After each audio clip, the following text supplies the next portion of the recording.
kehadiran bulan suci Ramadan. Karena itu pagi ini kita mengikuti jejak Rasul untuk memotivasi diri. Jadi diri kita ini harus kita motivasi sendiri. Adapun kalau ada yang melalui siapapun, itu cuman fasilitas saja. Walaupun ada 1000 motivator, tapi kalau motivasi diri lemah, ya ndak connect, ndak bisa berkembang. Karena itu selain motivasi dari siapapun, kita harus membangun motivasi diri, sehingga nyambung antara kemauan diri kita dengan motivasi yang disampaikan oleh siapapun. Nah, Bapak Ibu yang dirahmati Allah, mari kita menata hati menyambut bulan suci. Mengapa harus menata hati? Bapak Ibu yang dirahmati Allah, hati itu penentu baik buruknya manusia. Sebuah hadis yang diriwayatkan oleh Muslim, Rasulullah mengingatkan kita, ala inna fil jasadi mudghatan. Ketahuilah sesungguhnya di dalam diri manusia itu ada segumpal daging. Kalau dia baik, seluruhnya baik. Kalau dia jelek, seluruhnya jelek. Kalau hati manusia itu baik, pikirannya ya baik, tutur katanya baik, perilakunya baik, akhlaknya baik, ibadahnya juga baik. Mengapa? Karena hatinya baik. Kalau hati seseorang jelek, tutur katanya ya jelek, pikirannya jelek, perilakunya jelek, akhlaknya jelek, ibadahnya juga tidak jelas. Karena itu hati ini penentu baik buruknya manusia. Nah, dalam kaitannya dengan menyambut bulan suci, hati ini harus dibina menjadi qalbun salim, hati yang bersih, hati yang sehat, hati yang suci, sehingga nyambung dengan datangnya bulan suci. Yang kedua, mengapa kita harus menata hati? Karena Imam Ghazali dalam kitabnya Mukasyafatul Qulub itu menegaskan bahwa hati itu raja yang menguasai seluruh organ dan gerak manusia. Jadi hati itu komandan yang harus ditaati perintahnya oleh seluruh organ tubuh manusia. Karena itu kalau hatinya baik, semua gerakannya ya baik. Ketika hatinya baik, perintah-perintahnya itu baik, keputusannya pun baik. Namun anehnya Bapak, ajaibnya di sini. Dalam surat Al-Anfal 24, manusia yang punya hati sebagai raja itu, manusia sendiri tidak kuasa untuk mengelola hati itu. Kenapa? Yang berkuasa atas hati manusia itu hanyalah Allah. Maka Rasulullah SAW membimbing kita untuk selalu mohon, ya muqallibal qulub tsabbit qalbi alal iman. Ya muqallibal qulub tsabbit qalbi ala dinil Islam. Wahai yang membolak-balikkan hati, tetapkanlah hati kami dalam iman. Wahai yang membolak-balikkan hati, tetapkanlah hati kami dalam kebenaran Islam. Karena memang hati itu tidak tetap, yazid wa yankus. Disinilah diperlukan menata hati. Yang ketiga, hati itu tempatnya niat yang disebut dengan arkanul qalbi. Jadi setiap ibadah itu harus memenuhi 3 rukun. Arkanul qalbi, arkanul qauli, dan arkanul amali. Arkanul kolbi itu artinya rukun yang harus dikerjakan oleh hati, yaitu niat.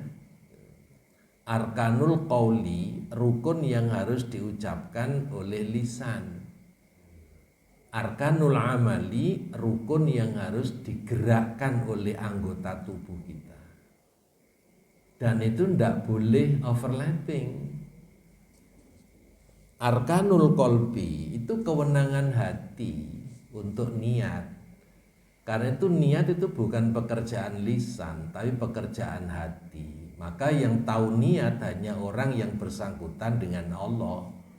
Orang lain nggak boleh tahu niat seseorang dan tidak akan tahu niat seseorang. Karena itu niat itu harus dilafatkan dan dilakukan oleh hati, bukan lisan. Kalau lisan mengucapkan niat itu bukan niat tapi pemberitahuan. Pemberitahuan tentang niat. Misalnya sholat, rukun hatinya apa? Ya niat. Dan menurut Ali bin Abi Thalib, niat sholat itu harus dimulai sejak mau wudhu. Dan yang tahu niat itu hanya yang bersangkutan dengan Allah.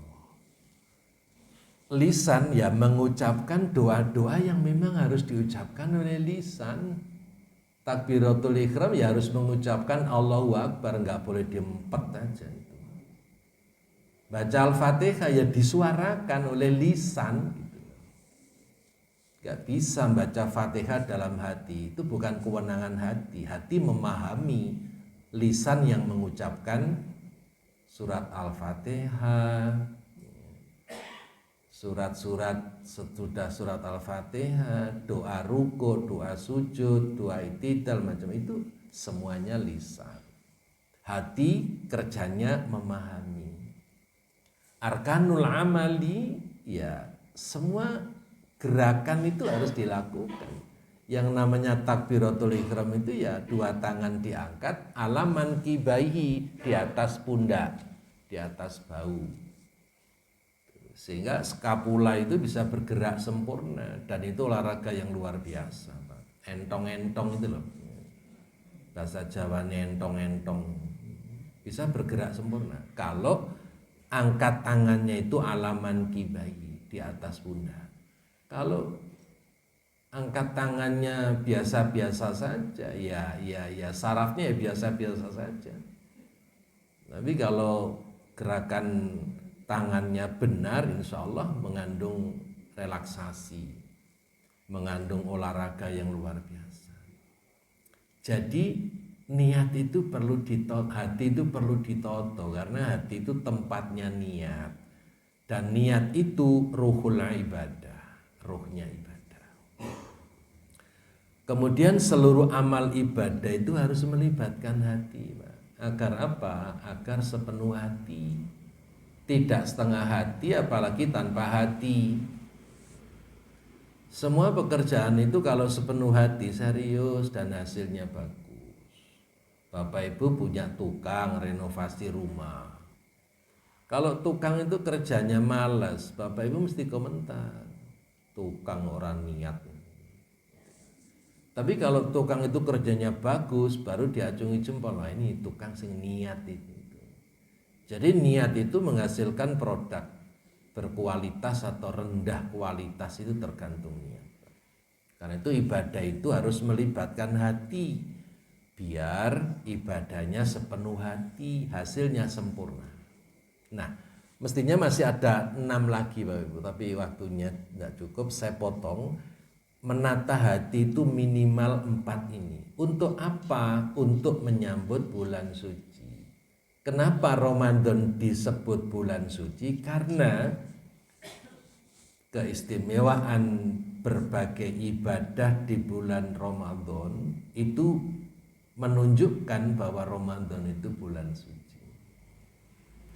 Dalam riwayat Ibnu Khuzaimah dari Salman Al-Farisi, Rasulullah ketika khutbah di akhir Sya'ban itu manggil kita semua, ya ayuhan nas, qad adallakum syahrun azimun mubarak. Wahai sekalian manusia, Sesungguhnya kalian akan dinaungi oleh satu bulan yang agung, bulan yang penuh berkah. Syahrun fihi lailatun khairum min alfi syahrin. Keagungannya di mana?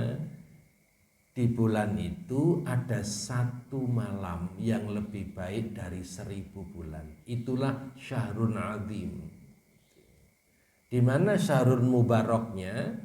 Syahrun fihi siyamu faridatan wa qiyamul lailati tatawuan. Itu berkahnya. Satu bulan yang diperintahkan berpuasa dan malam harinya diperintahkan untuk beramal tambahan, amalan sunnah. Man taqarraba ilayya bihaslatin minal khair kana kaman adda faridatan fi masiwa. Barang siapa yang melaksanakan amalan fardu, barang siapa yang melaksanakan amalan sunnah, sama dengan melaksanakan amalan fardu. Barang siapa yang melaksanakan amalan fardu, sama dengan melaksanakan 70 amalan fardu. Di situ syahrul mubaraknya. Wahwa syahrus sabr, Ramadan itu bulan mendidik sabar. As-sabru sawabuhul jannah, sabar itu balasannya adalah surga. Nah Bapak Ibu, itu baru syahrun azimun mubarak, belum syahrul maghfirah, bulan ampunan. Bulan ampunan itu sepanjang hari, sepanjang bulan itu isinya ampunan saja. Ada 2 riwayat, redaksinya itu sama, matannya itu sama, hanya dibedakan satunya man soma, satunya lagi man qoma. Man soma ramadhana imanan wahtisaban ghufira lahu ma taqaddama min dzambi. Barang siapa yang berpuasa atas dasar iman dan hanya mengharap ridhonya Allah, maka Allah akan mengampuni dosa-dosanya yang telah lalu. Itu man soma. Man qoma juga sama. Man qoma ramadhana imanan wahtisaban ghufira lahu ma taqaddama min dzambi. Bedanya di mana?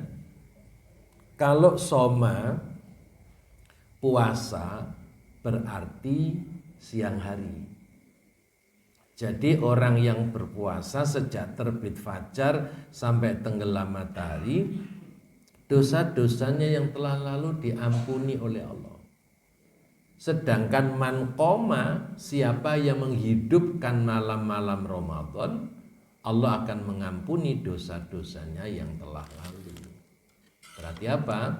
Ketika siangnya puasa, sepanjang siang Bapak Ibu puasa itu mendapat ampunan dari Allah. Ketika malam qiyamul lail, iktikaf, tadabbur Al-Quran, doa, mengkaji, berdiskusi, ya, itu semuanya man qoma dan ghufira lahu ma taqaddama min dzambi. Maka Ramadan itu syahrul maghfirah, bulan samudra pengampunan. Dan inilah membawa kita mencapai suci, makanya disebut bulan suci. Syahrul jaza, dalam hadis qudsi disebutkan puasa itu untukku kata Allah, dan aku sendiri yang ngatur balasannya. Kemudian syahrul Quran atau syahrul tilawah, disebut syahrul Quran karena untuk pertama kali Quran turun itu di bulan Ramadan. Dan syahrul tilawah, ketika Ramadan Rasul itu murajaah bersama malaikat Jibril. Nah ini yang kita tiru. Setiap malam di bulan Ramadan, setiap siang sepanjang bulan Ramadan, semangat baca Quran kita meningkat. Kalau hari-hari biasa ya one day one juz, satu hari satu juz. Tapi ketika Ramadan tiba, targetnya itu khatam, bukan juz-juzan, tapi khataman gitu. Demikian pula syahrul jannah. Bulan amalannya itu amalan surga semua. Ada satu riwayat, al jannatu mustaqotun ila arbaati asnafin. Riwayat lain ila arbaati nafarin.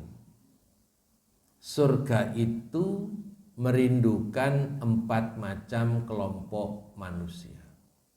Siapa yang dirindukan surga? Pertama, talil Quran, orang yang membaca Al-Quran. Yang kedua, wahafidhil lisan, orang yang memelihara lisan, memelihara tutur kata, memelihara komunikasi.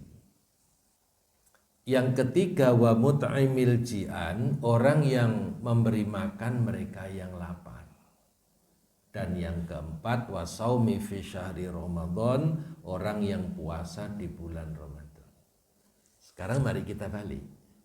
Ketika Ramadan tiba, kita berpuasa, itu sudah dapat tiket pertama dirindukan surga. Ketika Ramadan kita rajin talil Quran, membaca Al-Quran, itu dapat tiket kedua dirindukan surga. Selama Ramadan lisan kita terjaga dengan baik, itu tiket ketiga dirindukan surga. Ketika Ramadan semangat sedekah kita meningkat dibanding hari-hari biasa. Kalau hari-hari biasa itu kan ada Jumat berkah gitu ya, atau ada subuh berkah itu. Seperti di sini kalau subuhan kan mesti ada kota, ada kue, ada kopi. Itu harian. Tapi kalau Ramadan itu semangat sedekah orang puasa itu meningkat pesat. Saya ketika mengisi kajian di Masjid Al-Jihad Banjarmasin, itu saya dapat cerita dari takmirnya bahwa di Masjid Al-Jihad ini 3 bulan sebelum Ramadan itu sudah tutup donatur, setiap malamnya itu 18 juta. Setiap malam itu menghabiskan dana 15 juta. Dan diobral 3 bulan sebelum Ramadan tiba sudah penuh. Setiap malam sudah tersedia dana untuk takjil, untuk buka, untuk makan sahur. Itu sudah tersedia 3 bulan sebelum Ramadan tiba. Sehingga yang nyusul dialihkan ke masjid lain. Ya. 2 pekan yang lalu saya ngisi di Namiro, saya tanya Ustaz takmirnya. Rencana tahun ini berapa paket? 3.000 insya Allah. 3.000 paket Lamongan, luar biasa. Yang dari Lamongan, alhamdulillah. Jadi tidak hanya terkenal sotonya saja, Masjid Namira itu luar biasa. Tahun ini insya Allah 3.000 paket. Nah, ini semuanya dirindukan surga. Nah, namun perlu dicatat. Kesucian bulan Ramadan, baik syahrul azimun mubarak, syahrul maghfirah, syahrul jaza, syahrul Quran dan syahrul jannah ini hanya untuk yang berpuasa. Lah meskipun bertemu dengan bulan Ramadan tapi tidak puasa, ya nggak dapat ini semua. Ya gaya tok ketemu Ramadan. Bilang ulane ulan poso, ning ora poso. Nyebut ulane ulan poso, ning ora poso. Maka fasilitas ini hanya disediakan oleh Allah untuk orang-orang yang berpuasa. Maka si kesimpulannya adalah bulan suci akan bersambung dengan hati yang suci. Seperti air suci dapat mensucikan. Air got, air comberan gak bisa digunakan untuk berwudu. Maka hanya bulan suci itu menghampiri orang-orang yang hatinya suci. Maka harus ditata sebelum Ramadan tiba. Lebih spesifik, persoalan hati ini menjadi prioritas menurut pandangan Imam Ghazali. Imam Ghazali mengemukakan bahwa puasa itu madrasah rohaniyah. Madrasah itu pendidikan atau sekolah, rohaniyah itu ya rohani. Jadi selama 1 bulan rohani manusia itu disekolahkan. Lah unsur rohani pertama apa? Hati. Hati. Yang kedua an-nafas, jiwa. Yang ketiga akal. Yang keempat emosi atau rasa, zauk gitu ya. Nah, lulusannya apa? Luar biasa, Pak. Madrasah rohania ini, puasa sebagai madrasah rohani mendidik hati agar lulus menjadi qalbun salim. Hati yang bersih, hati yang sehat. Demikian pula madrasah rohania mendidik jiwa an-nafas agar meraih nafsu mutmainnah, jiwa yang tenang. Nah, karena itu jiwanya harus tenang lewat puasa. Akalnya harus jernih. Mengapa? Ketika puasa, pikiran kita ini off, tidak sibuk mikirkan makan dan minum, tidak sibuk menghayalkan makan dan minum. Sebab keinginan makan dan minum itu muncul terus ketika pikirannya mengangan-angankan makan dan minum. Walaupun sudah kenyang, ketika pikirannya yang dipikirkan, yang dibayangkan, yang dihayalkan makan, mesti kepingin makan. Walaupun tidak haus, kalau membayangkan es teler, es podeng, es cincau, es macam-macam itu, apalagi es durian 7 rasa, ya kepingin minum terus, walaupun tidak haus gitu. Karena itu kalau pikiran off dari makan, semua beres, Pak. Dan pikiran lebih jernih untuk memikirkan hal-hal yang lebih produktif, tidak hanya direcoki dengan memikirkan makan dan minum. Saya kagum dengan pernyataan Siddhartha Gautama. Siddhartha Gautama itu ketika membekali murid-muridnya untuk semedi 40 hari 40 malam, itu pesannya cuma 2 kalimat. Pesan pertama beliau nyampaikan, wahai anakku, selama pikiranmu tidak mengangan-angankan makan, kamu tidak akan pernah lapar.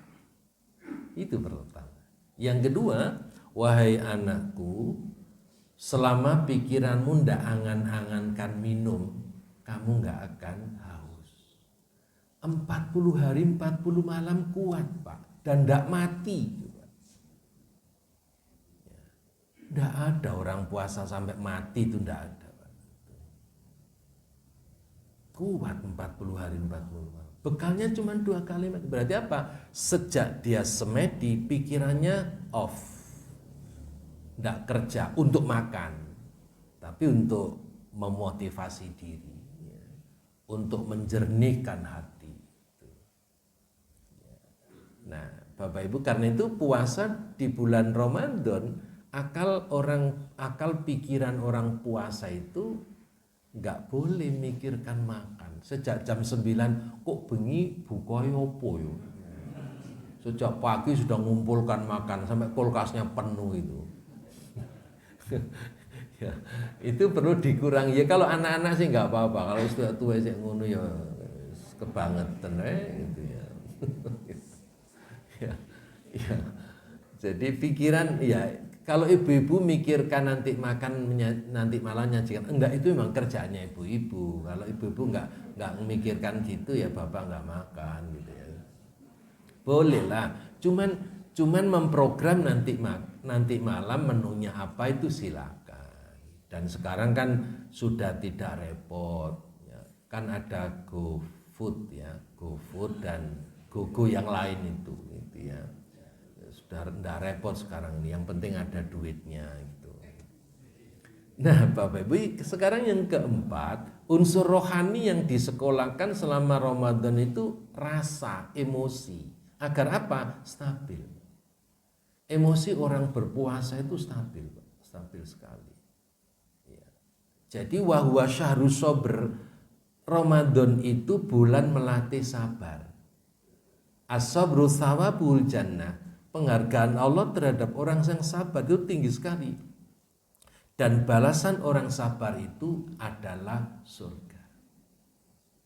Maka Bapak Ibu yang dirahmati Allah, Rasulullah Shallallahu Alaihi Wasallam itu membimbing kita ketika kita puasa. Kalau ada orang yang ngajak tengkar, katakan ini soimun, saya sedang puasa. Berarti apa? Enggak ngeladeni orang yang ngajak tengkar, biar dia kelejingan sendiri. Tahu kelejingan? Ya, kalau ada orang semangat ngajak tengkar terus kita senyum-senyum, aku poso mas, gitu ya. Aku poso mbak, nanti kan kelejingan sendiri. Karena apa? Orang itu terjadi pertengkaran karena podo niate. Sing ngajak tengkar ya nafsu, sing ditengkari juga berkobar-kobar. Kalau yang satu berniat, yang satu menyebarkan api, yang satu nyiapkan air, melempem apinya itu, Pak. Padam apinya itu. Karena itu ini soimun, itu senjata mengendalikan emosi, membangun kesabaran untuk tidak melayani orang yang hobinya memang ngajak tengkar, Pak. Orang kalau sudah punya hobi tengkar, nggak ngajak tengkar geringgingen itu, Pak. Karena itu nggak usah dilatih. Nah, Bapak Ibu, ini pandangan Imam Ghazali sedemikian sistemik. Bagaimana dengan Ibnul Qayyim Al-Jauzi? Beliau mensplit bukunya menjadi satu bagian kecil, yaitu bahwa puasa itu merupakan tazkiyatun nafas, penyucian jiwa, pembersih jiwa. Nah, namun ternyata tidak hanya jiwa yang dibersihkan. Selama Ramadan, harta yang dimakan orang berpuasa itu juga harus bersih, Pak. Jangankan makan harta haram, makan harta halal miliknya sendiri, nggak merebut haknya orang, dan orang nggak ada yang tahu, itu pun nggak boleh, Pak. Makan yang halal miliknya sendiri aja di bulan Ramadan nggak boleh, apalagi makan yang haram. Nah, mendekati Ramadan, OTT dari KPK, serem Pak tambahan, Pak. Mungkin jamak takdim, mungkin korupsinya. Ngeri, Pak. Dan staf bea cukai, Pak. Staf pajak. Ngeri, Pak. Masya Allah. Jadi dana pajak, dana bea cukai itu banyak yang raib itu. Tidak tahu perkembangannya, ikuti aja, Pak. Kenapa, Pak? Ngeri sekali, Pak. Nah, karena itu puasa itu mendidik secara moral bahwa jangankan makan yang haram, makan yang halal aja di siang hari oleh Allah ditahan, agar kita terbiasa membersihkan makanan kita itu yang halalan thayyibah dan berdasarkan kebolehan dari Allah dan Rasul. Amalia, perilaku orang puasa itu diarahkan untuk menjadi perilaku yang baik. Nah, yang menarik adalah saya menggabungkan pandangan Ibnul Qayyim Al-Jauzi dengan tulisan Imam Ghazali dalam bukunya Bimbingan Mencapai Tingkatan Mukmin. Imam Ghazali mengemukakan bahwa sifat manusia itu ada 4. Nah, 4 sifat ini harus disucikan lewat puasa di bulan Ramadan. Yang pertama adalah sifat rububiyah, sifat ketuhanan. Jadi sifat-sifat Allah itu harus di breakdown menjadi sifat-sifat orang berpuasa. Cinta kasih, pemaaf, penolong. adil, bijaksana. Sifat-sifat Allah itu harus dimiliki oleh orang berpuasa. Sehingga sifat rububiyah seseorang itu dominan. Dengan demikian sifat syaitonnya terkendalikan lewat puasa itu. Karena kalau manusia itu sudah dikuasai sifat syaitonnya, bisa jadi lebih setan daripada setan. Karena setan-setannya setan, tidak ada yang mendirikan pabrik minuman keras.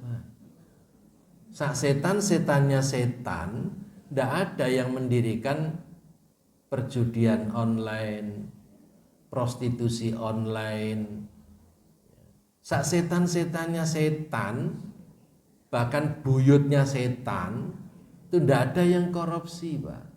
Yang korupsi itu manusia yang lebih setan daripada setan.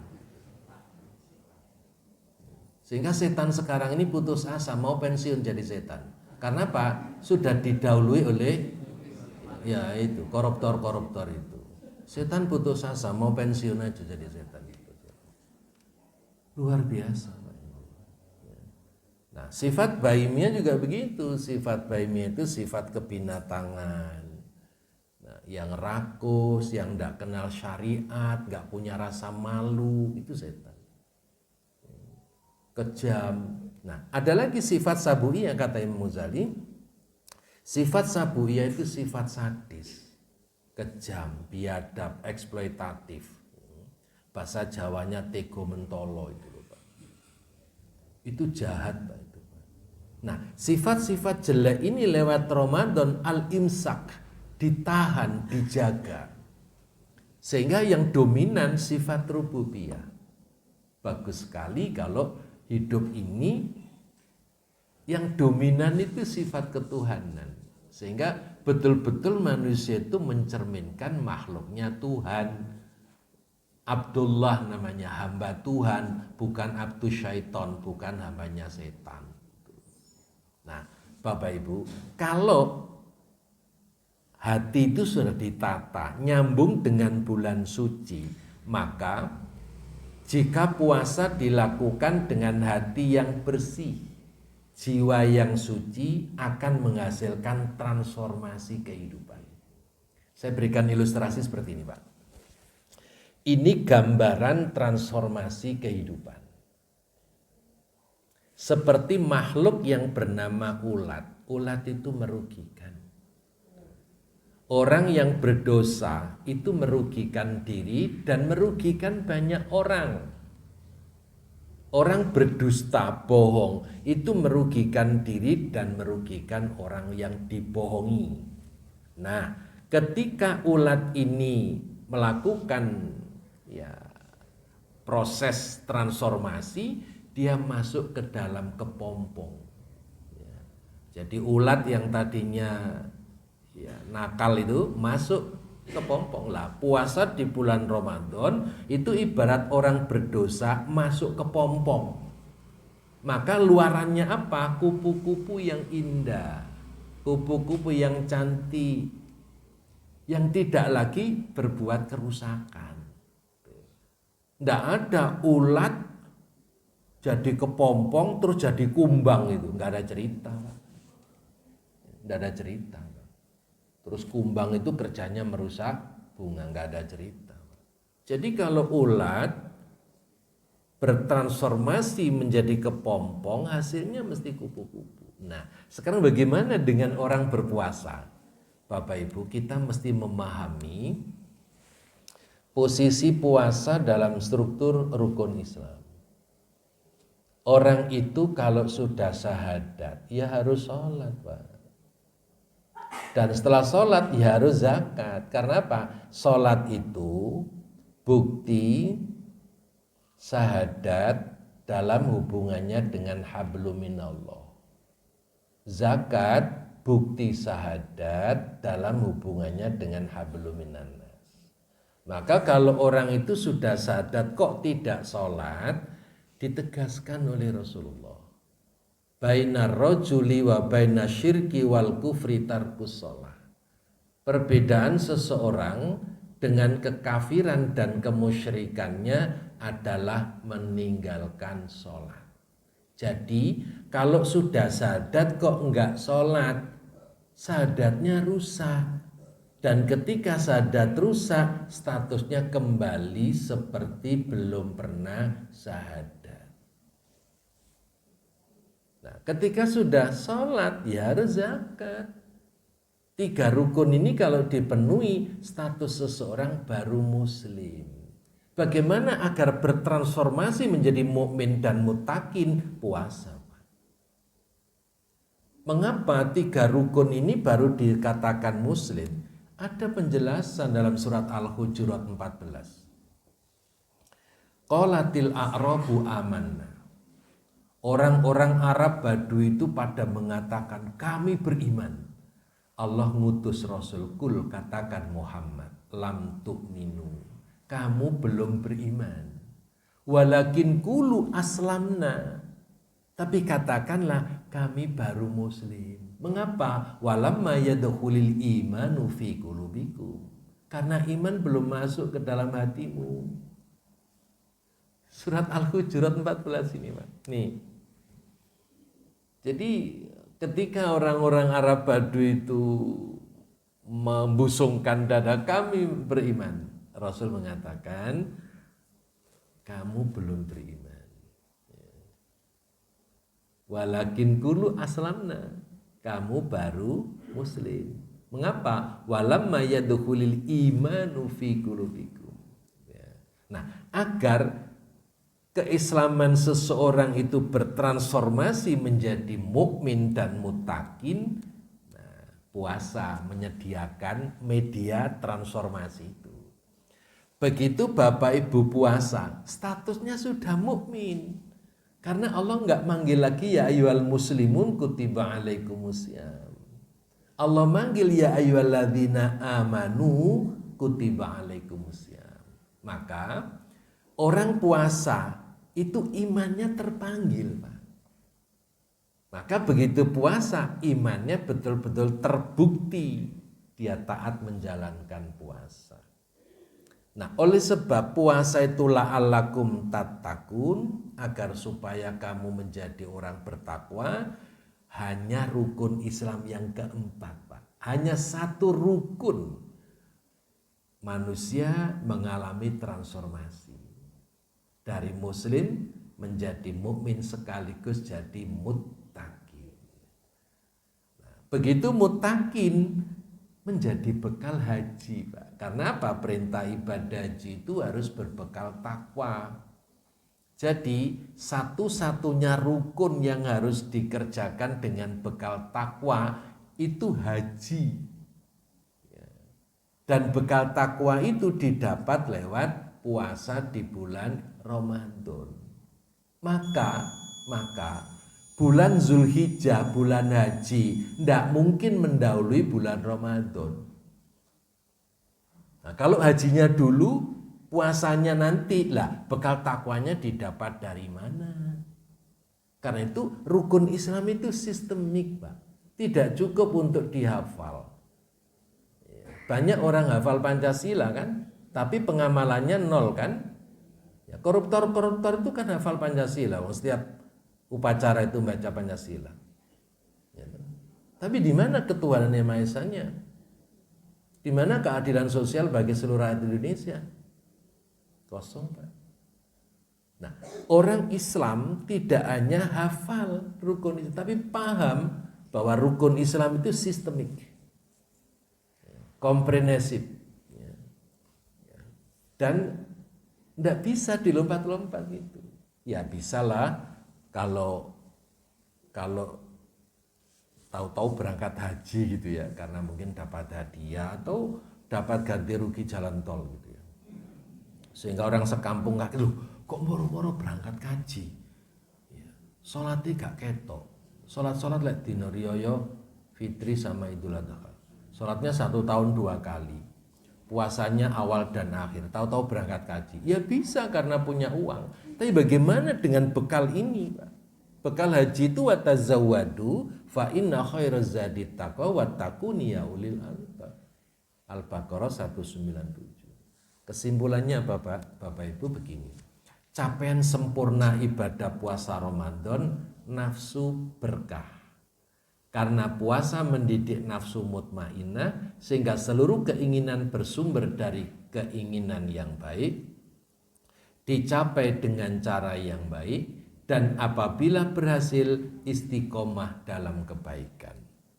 Pantas pada akhirnya Allah memanggil dengan panggilan yang mulia, ya ayyatuhan nafsul mutmainnah irji'i ila rabbiki radiyatan mardiyah fadkhuli fi ibadi wadkhuli jannati. Wahai jiwa yang tenang, kembalilah kepada Tuhanmu dengan hati yang puas, lagi diridhoinya. Maka masuklah ke dalam jamaah hamba-hambaku, masuklah ke dalam surgaku. Maka dapat dipastikan ketika Ramadan berhasil mengendalikan nafsu mutmainnah, nafsu yang penuh berkah, akhir hayat pasti dijamin husnul khotimah. Dipanggil oleh Allah dengan penuh cinta kasih.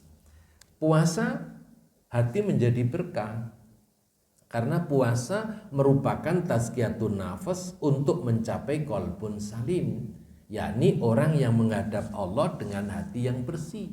Yauma la yanfa'u malun wala banun illa man atallaha biqalbin salim. Yaitu pada suatu hari ketika harta dan anak-anak laki-laki tidak berguna kecuali orang-orang yang menghadap Allah dengan hati yang bersih. Qalbun salim itu ketika diartikan hati bersih, bersih dari segala yang mengotori hati. Ketika qalbun salim itu diartikan hati yang sehat, berarti bersih dari penyakit, sehat dari penyakit-penyakit hati. Demikian Bapak Ibu, mudah-mudahan bekal yang kita kaji pagi ini menjadi bekal yang bisa memotivasi kita untuk memanfaatkan kesempatan Ramadan tahun ini dengan maksimal, karena tahun depan tidak ada yang bisa memberi garansi untuk bisa ketemu. Maka manfaatkan kesempatan Ramadan tahun ini dengan maksimal. Kurang lebihnya mohon maaf. Hadanallahu wa iyyakum ajmain. Mungkin ada yang tanya.